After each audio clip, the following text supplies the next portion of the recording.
Coming up on Mountain News this morning, a woman is in jail after hitting a man with her vehicle. Now the community begins to process his death. And Operation Unite hosted its annual end of the year reflection event celebrating 17 years of impact with its AmeriCorps members. Dedicated to Eastern and Southern Kentucky, this is WYMT Mountain News this morning.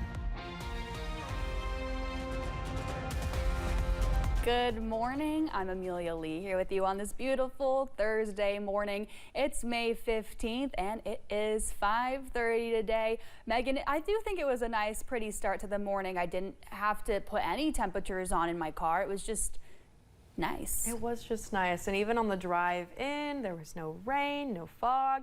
A good start to your day, and it's going to be a warm one. So make sure you're being prepared as you're getting ready for the day, because we're going to see some warm temperatures. But in terms of that rain, here's a look at satellite and radar. All is clear, just seeing a little pop-up of rain for our western Virginia counties, and now we're starting to see some rain moving close to Rockcastle County, Kentucky this morning. Again, we're going to look at some slight chances throughout the day, but overall keeping it nice and slight. Here's a look at those current temperatures, though. I'm not kidding when I say it's a warm one out there, seeing 70 degrees in Somerset, 73 in Monticello, and 68 in Williamsburg. This afternoon, we're looking at possibility of some record-breaking temperatures, mid to upper 80s in the forecast. Here's a look at how we'll get there. We'll see the high temperatures around that 4 o'clock, 5 o'clock mark, looking at a mixture of mostly cloudy to partly cloudy skies, again, with those slight chances of showers for the morning and midday hours.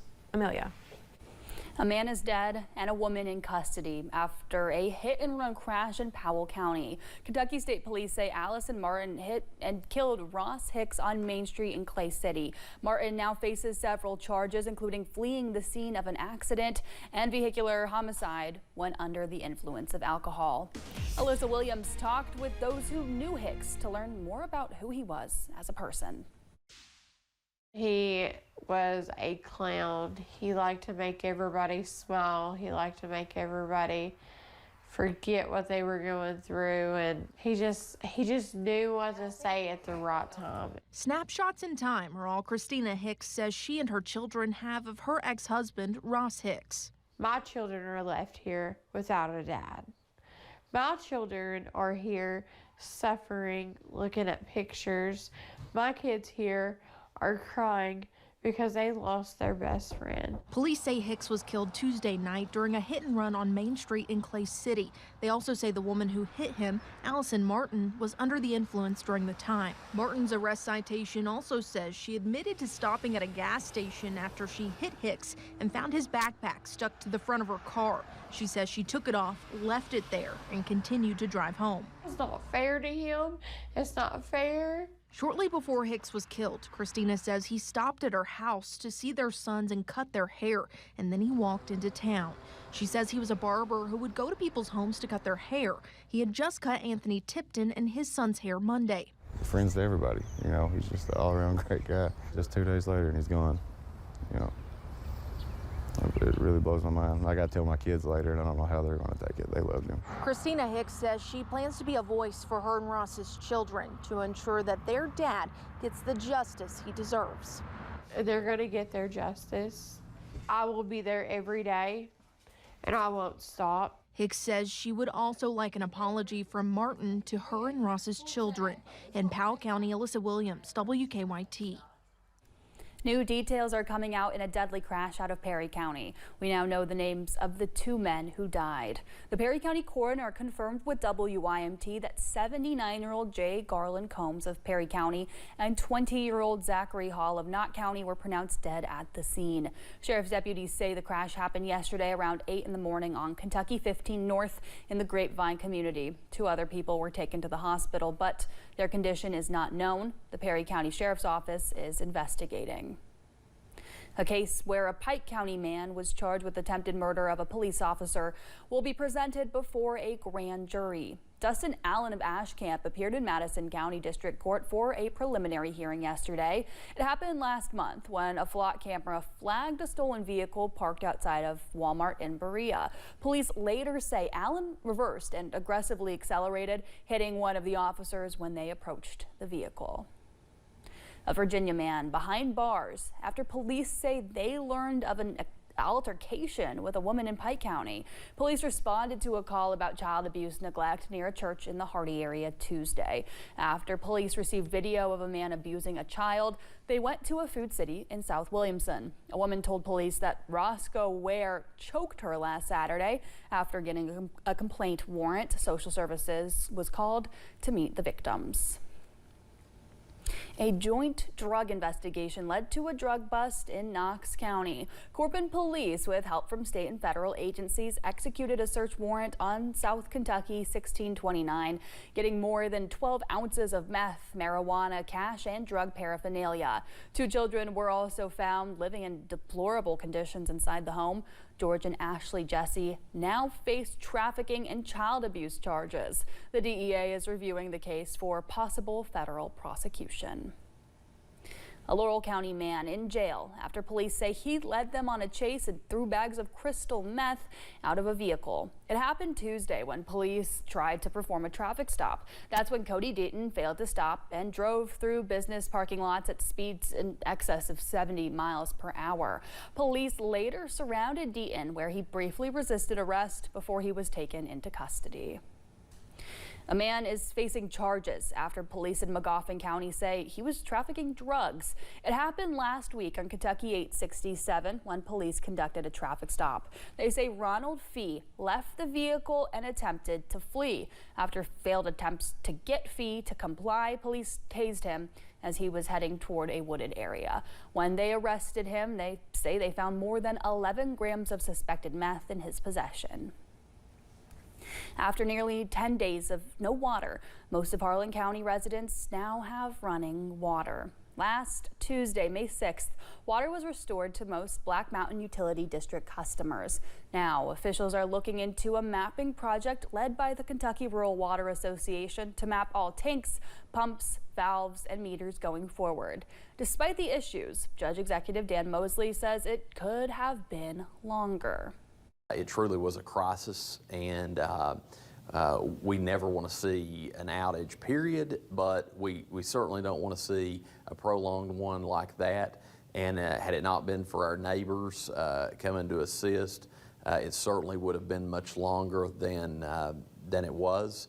So I'm just very grateful to the folks that came to help us during a very difficult time. And at some point, if we're able, we'll certainly return that favor as well. Harlan County was assisted by outside help from places like Kentucky Rural Water Association, the City of Pineville, the Hyde and Leslie Water District, and more. And inside county assistance from the cities of Harlan and Everett and the Cottonwood Water District. Governor Andy Beshear was in Louisville. WYMT sister station got the opportunity to talk with the governor. Yesterday, they asked him about the proposed Medicaid cuts. He said it would be devastating to millions of Americans who would lose coverage, most who are children. Those are kids. Those are seniors. Half of Kentucky's kids are covered by Medicaid. 70% of long-term care costs are covered by Medicaid. It covers the people we love the most, and those are the people that are going to suffer. And then the other thing that it does is just put a lot more paperwork requirements on people, many of which will lose their coverage, not because they don't deserve it, not because they don't qualify for it, but because they checked the wrong box. I don't think that's the right thing. People have to be healthy to be in the workforce. We ought to be getting everybody back into the workforce, but not looking at cutting their health care just to do it. According to the Congressional Budget Office, an estimated 8.5 million Americans would lose their coverage if these proposed cuts go through. Members with the Boyd County Board of Education met last night to discuss the tentative budget for the upcoming school year. Some potential changes include cutting non-tenured teacher salaries to meet state requirements. Larry Barber, the Boyd County School District's finance director, says he made the budget very conservative and believes this is a step to get them out of the hole. Our goal right now is to continue to build this year after year to where we can get to a place that we can set some priorities as what are our educational goals for the students here in Boyd County. Barber says the district borrowed $645,000 from the state education department to get out of that deficit, and they paid it off at the end of March, hoping to never freeze salaries again. This happened after multiple issues were discovered in the school's budget. Operation Unite is celebrating 17 years of impacts with its AmeriCorps members, marking the end of what officials called another successful school year. WYMT's Buddy Forbes has a look at Wednesday's event in Pike County. Because I know what had happened to him is what he is coming from. Like, he is growing up in that, and that just broke my heart. Operation Unite hosted its annual end-of-the-year reflection event Wednesday. Your legacy is the lives you've touched. Bringing AmeriCorps workers from throughout the 5th Congressional District together to discuss how they have impacted students in their respective schools. So many of them grow up in chaos, where substance misuse is part of their daily lives. The service members spent the year as math tutors, teachers, and counselors, working through the Too Good for Drugs curriculum along the way. It is evidence-based, it's research-based, and it teaches children about refusal skills for peer pressure, teaches them how to set goals, how to manage their emotions. Unite representatives say the lessons are planting prevention, which they say is one of the many factors contributing to the decrease in overdose deaths in the Commonwealth. We need to stop people from becoming addicts to start with. To me, that's the best thing that we can do. The event also celebrated the last 17 years of the Unite AmeriCorps partnership, as current service members worry the recent Department of Government efficiency cuts will hit their program as well. Why do we have a great military? Why are they so awesome? Because we train them, we equip them, we give them protection. We give them the weapons they need if they go into war. We prepare them. So why should it be any different than what we do for our students? Saying the partnership has been invaluable to the schools in the region, and the cuts to funding could mean cuts to future progress. If something like this were taken from them, they're not going to be the only ones losing. The schools will lose, the community will lose, the families will lose, and most of all, our students will lose. In Pike County, Buddy Forbes, WYMT Mountain News. The event also allowed members to share how the students impacted their lives, saying the lessons worked both ways. It's 5:42. Rihanna returns to the world of music, but it's the not long-awaited album fans are asking for. And we have possible record-breaking temperatures today. I'll have more coming up.